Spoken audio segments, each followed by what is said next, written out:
one system I would rebuild first if I lost everything, my contact list. My contact list. There's nothing more valuable. I've got 48,000 phone numbers in my cell phone. I should be reaching out to 15, 20 people randomly every day. I don't, but when I have time, I do. But that's the most valuable thing I have is my network. I mean, as far as I don't know anybody else that has more than 48,000 phone numbers on their cell phone. Yeah, dude, it's probably the most valuable thing because at the end of the day, it doesn't matter what you do. Every single human being is an opportunity to earn either their business, get a referral, or do business with somebody that they know, love, trust, or have somebody work with you, right? There's always an opportunity. It doesn't matter what industry you're in. Every single human being, there's an opportunity for a referral or somebody to do business with. By the end of this episode, you'll hear how a lending operator survived when most competitors shut down in COVID, the systems that kept cash moving, and a resilient mindset any founder could copy by Monday. Welcome to the Enhanced AI Partners podcast, where we explore how leaders scale with people, process, and pragmatic AI. I'm Yohan Mejia, and today's theme is entrepreneurship and resilience. My guest is Shaheen Mazloom, founder of Versa Business System, a builder who kept serving small businesses when COVID crushed much of the lending space. He's obsessive about systems that actually work in the field, communications, IT, ops, and he's an open book on the scars in the playbook. Shaheen, great to have you here. Thanks for having me, Yohan. Let's go ahead and get started with the first segment. When COVID hit and lending froze, what was the exact moment you realized, most players won't make it, but we have a shot? Yeah, so it was kind of strange. I actually learned about COVID really early on. So I'm originally from England, and so every Christmas I go to the UK for Christmas. And I got back on January 2nd, and that day one of our clients called in to one of my sales reps and was panicking, looking for masks. And so she called me up and she's like, "Hey, this guy's like looking for 10 million masks. I have no idea what he's talking about. Do you want to talk to him?" And so at the time, I'm thinking Halloween masks, right? Like, nobody knew what N95 and KN95 was unless you were in the medical space, right? And so I said, sure, I'll talk to him because I'm thinking, like, if you're looking for 10 million of anything, like, I want to talk to you, right? 100%. So I get on the phone with the guy and he's like, COVID and coronavirus and this, that, and the other. And I'm like, okay. And he's like, I need, this guy, he ripped me off for like $20,000. I made a deposit. And anyways, going on and on. And he's like, look, I know you guys have a lot of clients in the medical space. Do you know anyone that, has medical supplies? And then it clicked. I'm like, okay, so this guy's looking for medical masks. Got it. And the funny thing is, right before I left for England, we just completed a loan for a guy who had a bunch of contracts with the VA hospitals. So he manufactured like gauze, Band-Aids, a generic kind of Advil, a bunch of random medical stuff. And he had contracts with the VAs. And so we got him like a $5 million loan to fulfill these contracts. And so that was the first person I thought of. I'm like, let me see what I can do. I'll reach out to some people. And my first call, the guy's like, yeah, I've got 5 million masks sitting in my warehouse in Fort Lauderdale right now. And I was like, dude, have you heard about this COVID thing? He's like, yeah, one of my cousins was saying something about it over the holidays, but I don't really know much about it. And so I started researching it. And I think it was just really starting to like make noise in like China and a little bit in Europe. And the more I'm reading about it, I'm like, this sounds like a movie. Like, this is some scary shit. Like, they're talking about like everything shutting down. And so anyways, long story short, I got that deal done within a few days and made $270,000.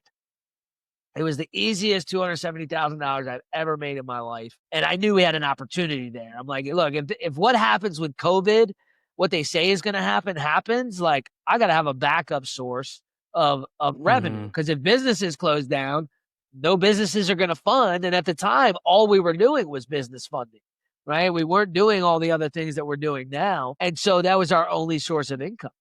So, yeah, it was It was a crazy time. I mean, you were pretty quick on your feet, and I think it caught everyone by surprise.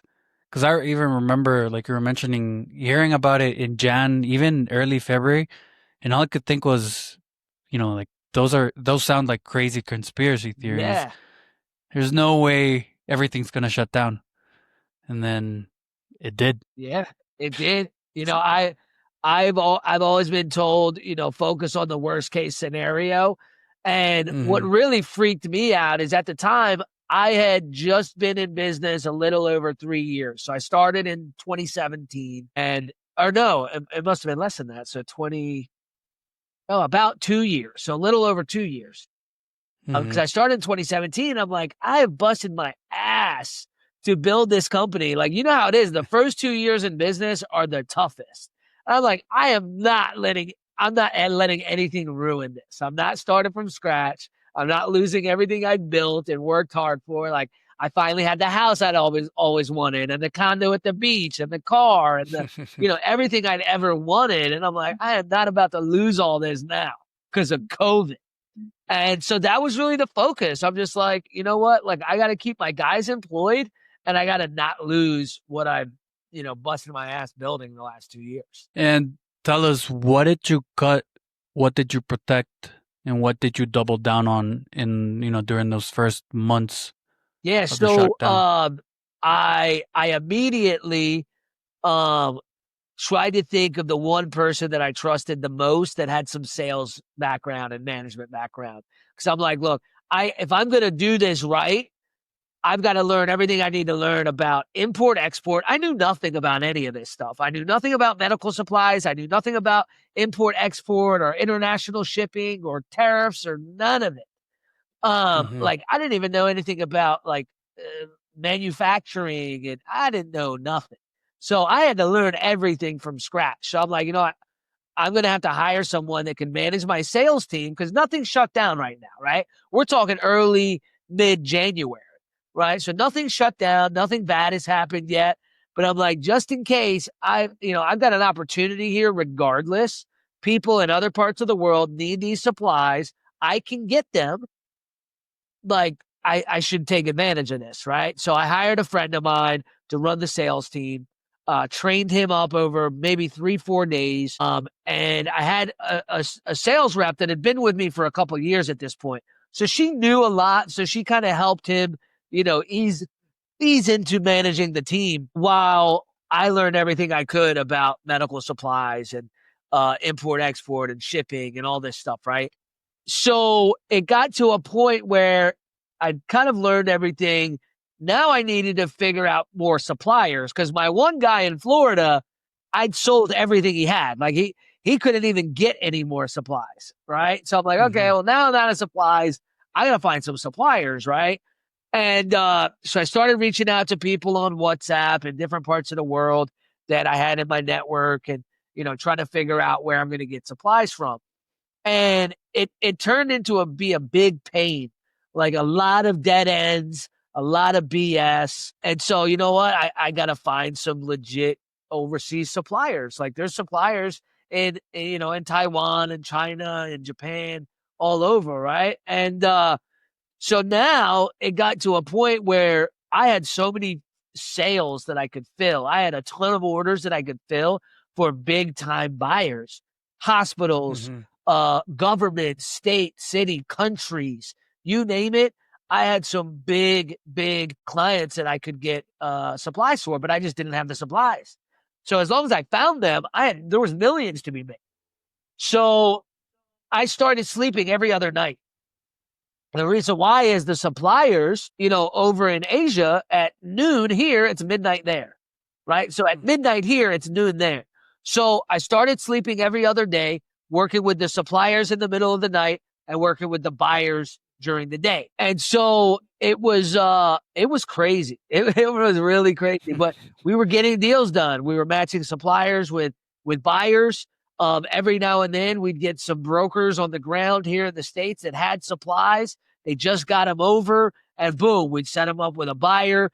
And it was wild. It was a lot of fun. I'm about to post a video on my Facebook of like the just a short reel of like what happens when when your back's against the wall and you got nothing to lose.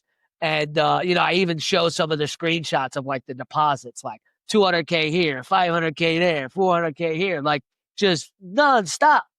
And it was just it was fun.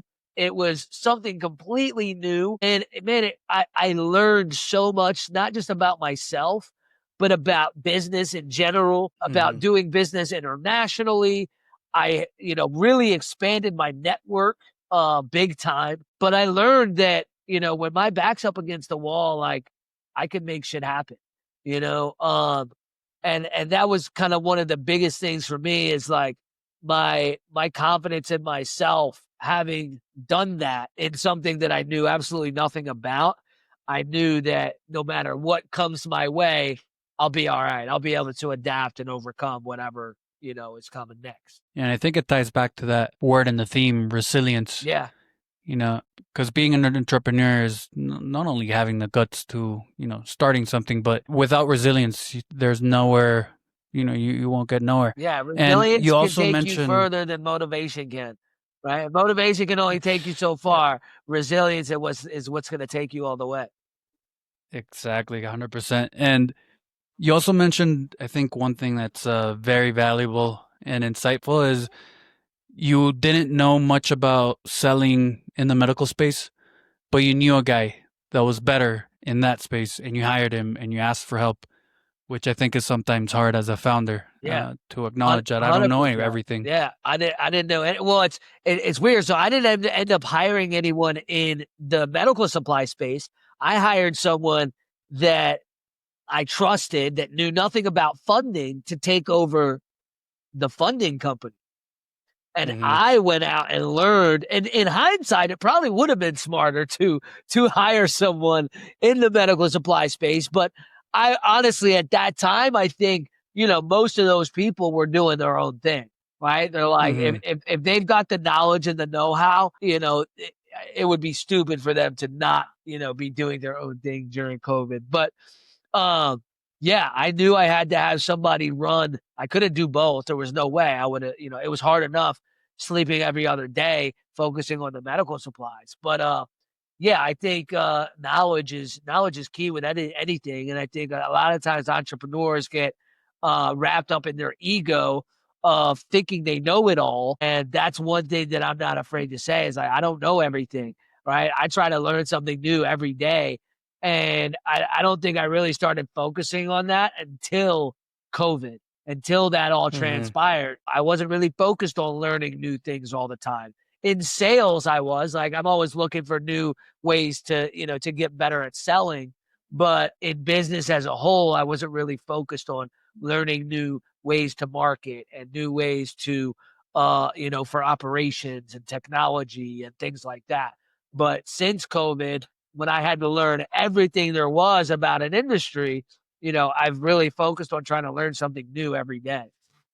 And since then, what three systems do you think made the difference between styling out and, actually being able to continue your business? Really, dude, the three systems I used was WhatsApp, email, and a printer. Or not a printer, Hmm. PandaDoc, right? Hmm. E-signature platform, email system, and WhatsApp. That's all I needed. If I had those three things, once I got the hang of everything, by summertime, I was out on the boat all day, closing deals on WhatsApp on my phone, sitting on the boat, hanging out. It was great. But in the beginning, while I'm trying to learn everything, like, yeah, it was really those three things. As long as I had Google and I could learn things, it's just, it goes back. Sometimes, you ever heard the saying, go back to the basics? Like, I think a lot of the times entrepreneurs get wrapped up in like, getting too complex with things sometimes. Like sometimes Hmm. your basic, systems, phone, email, DocuSign, can be all you need sometimes, right? Like, sure, expand from there, but new businesses, especially, I think they really try to get too complex too early. 100%.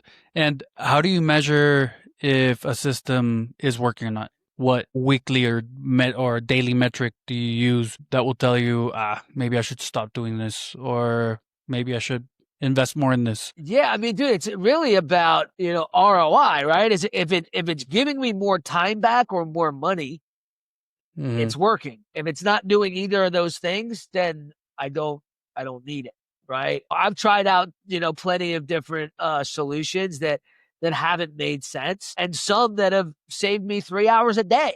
You know what I mean? Like it's it's trial and error, but now there's so much data out there on these different tools and programs out there. There's a lot of data out there already that you can find out what's going to work for you and what isn't before even Mm-hmm. going ahead, right? Like, in 2020, a lot of these systems, especially automation and AI tools, were very new. But now there's so many different things out there, but there's also a lot of data.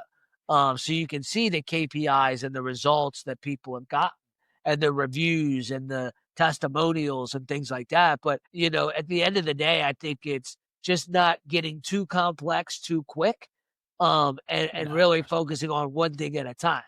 I knew it. So I did a podcast a few months ago, and the guy recommended taking a look at my day and seeing how much time I spend on each task. So he said to do it for a week, but I did it for 2 days, and I realized literally half my day is spent on email.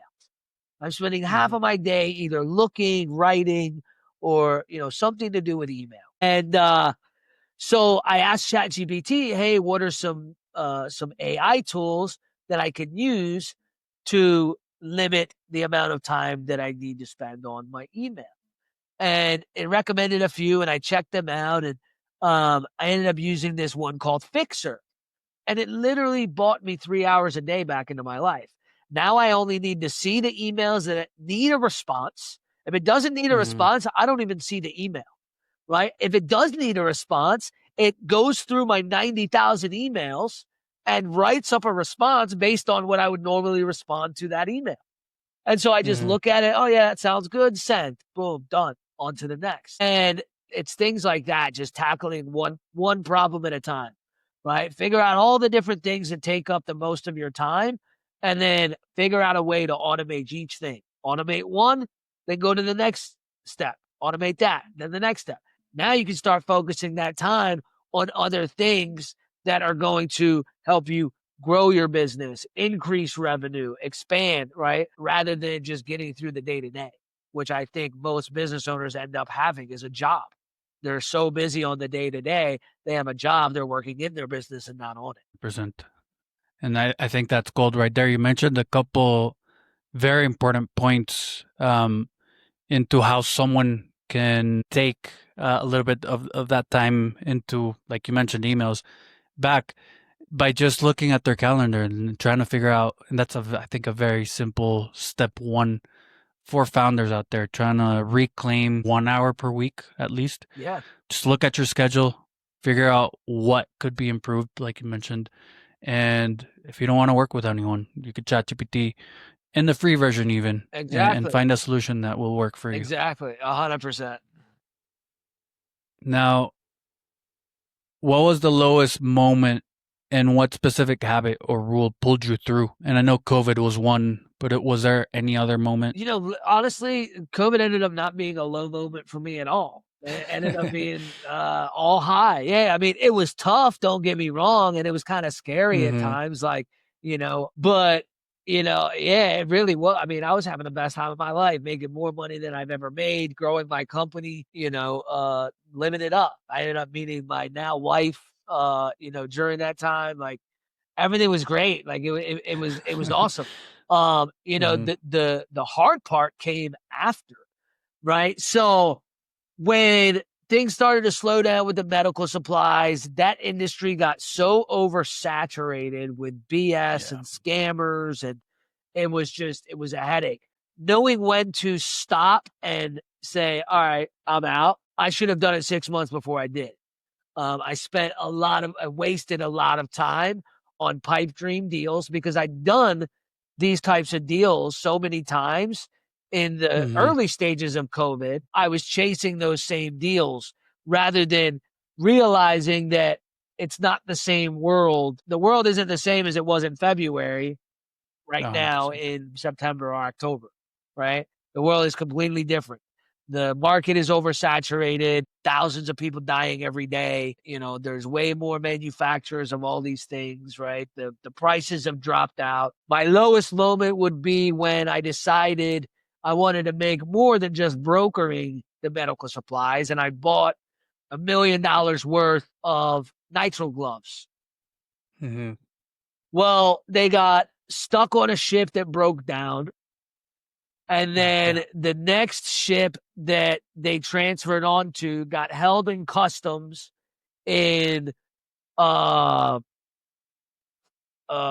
Netherlands. And basically, long story short, by the time they reached the US, to me, the prices had dropped so low that I couldn't even sell them for 25% of what I paid for them. Oh, So damn. I lost $750,000 like that.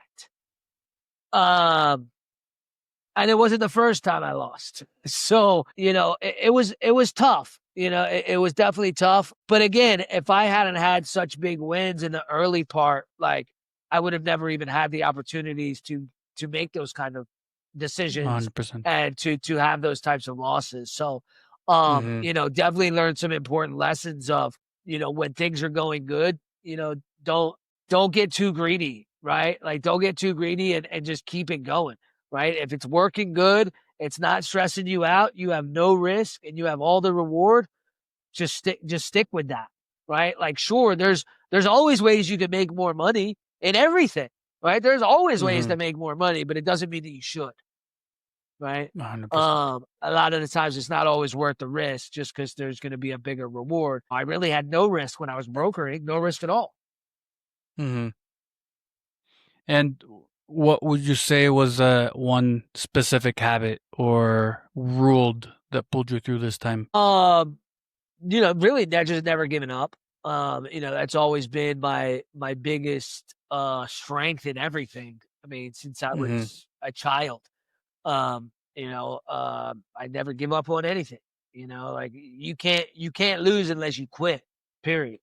You know what I mean? So like, yeah, that was really it. It's like, okay, well, I lost. Okay, on to the next, right? We'll figure it out. There's always a way. But yeah, like I said, I mean, unless you give up completely, you can't lose. So you just gotta adapt and make it up some other way.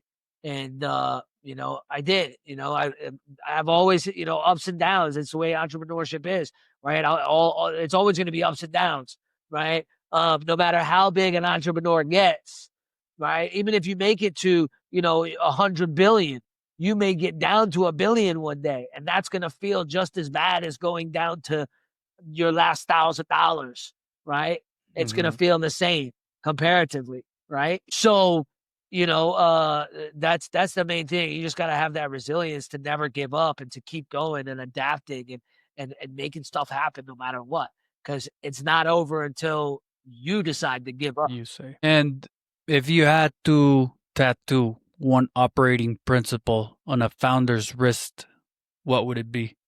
Tattoo a what principle? An operating principle. Operating principle. Anybody could be a boss.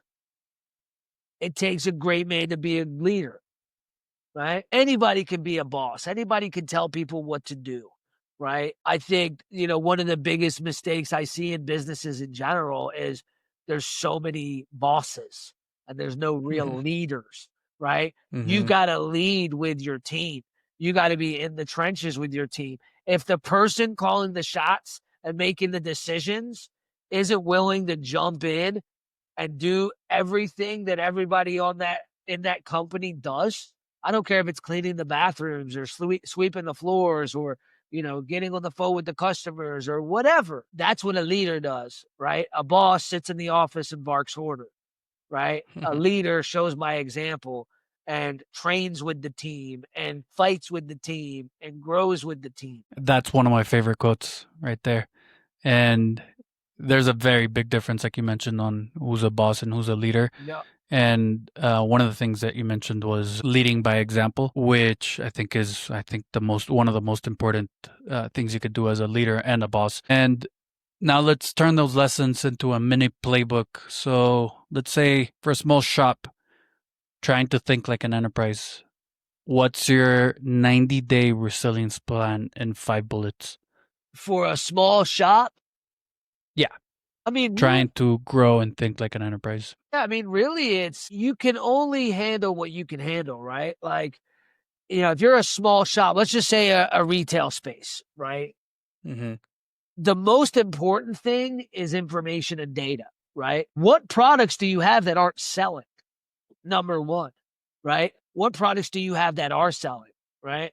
And how are you going to focus on making sure that your marketing is geared towards those products, but also that you're selling in different areas, right? Just because you're a small local convenience store doesn't mean you can't sell things online and on TikTok and on this and on that and on the other, right? I was watching this guy the other day. He was in his store. It was a gas station on TikTok Live selling these little handheld vacuums, right? Like, dude, the guy is thinking outside of the box, right? Don't think of just inside your business, but think how you can provide value outside of your business in other parts of the world, other parts of the internet, whatever it may be, right? It doesn't matter what your business is. There's opportunities everywhere, right? Now they may say, oh, well, I have a landscaping company. I can't go to Australia and cut grass.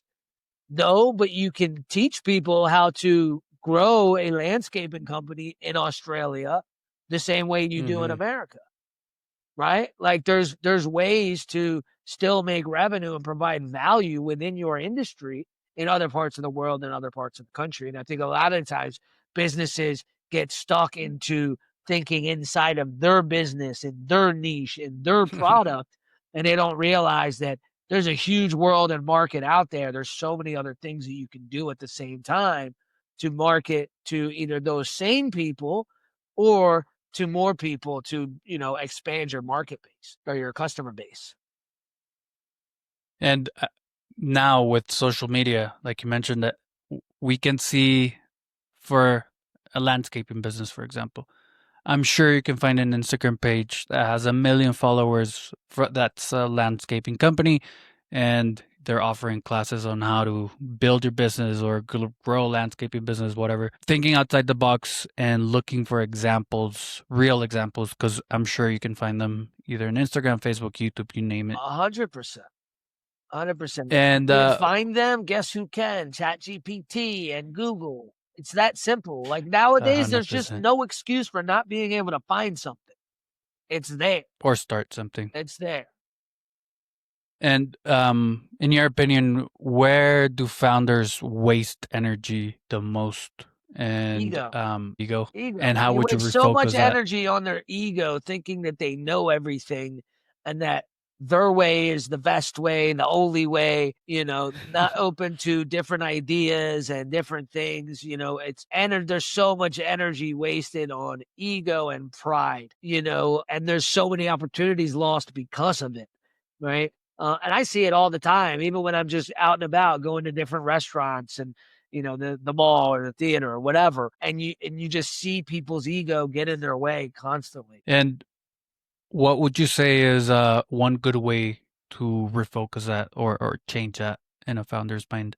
You gotta have a good look in the mirror, right? Like you really like sometimes we gotta have like real talks with ourselves. Like, are you really Superman? Like, are you really the best that ever has ever done this? Right? Like, if we have true conversations with ourselves, we can bring ourselves back down to reality, right? Like 100%. Hmm. Like deep down, like don't get me wrong, I have those times where my ego, I'm like, oh yeah, okay, my ego is kind of getting in my way, and I got to bring myself back to, center. But look at yourself in the mirror, right? Like there's people out there that are doing it better than you, bigger than you, that you can learn from, and there's nothing wrong with that. If you ever think you're at the smartest you're ever going to get to, you're screwed. And I thank you for that. That's pretty valuable. And it's a perfect spot for transitioning onto the last segment, which is the quick fire round. So we'll go through 4 questions, and the first one is the most overrated grind advice.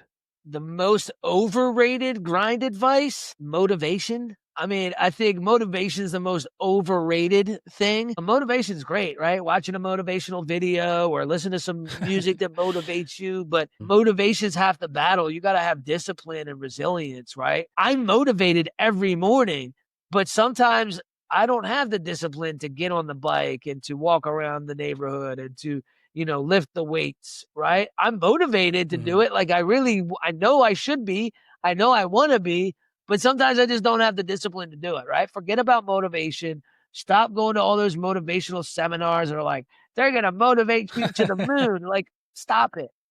Go somewhere that you can learn something tangible that you can actually implement into your business, right? Talk to a therapist that can actually help you become someone that has discipline and you can hold yourself accountable. That's, that I would say would be my biggest piece of advice. Forget the motivation, focus on the discipline. Now, most underrated KPI for small businesses.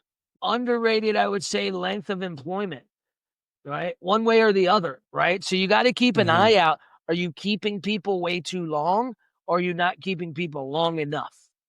Right? Both things can be bad, right?